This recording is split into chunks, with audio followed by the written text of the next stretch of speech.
Hey, got a minute? Let's talk about something powerful. In 1 Peter 4:11, it says, "If anyone speaks, they should do so as one who speaks the very words of God.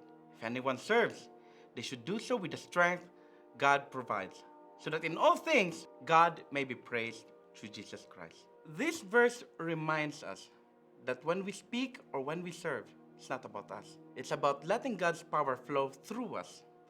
When we speak, we should speak with words that uplift and inspire.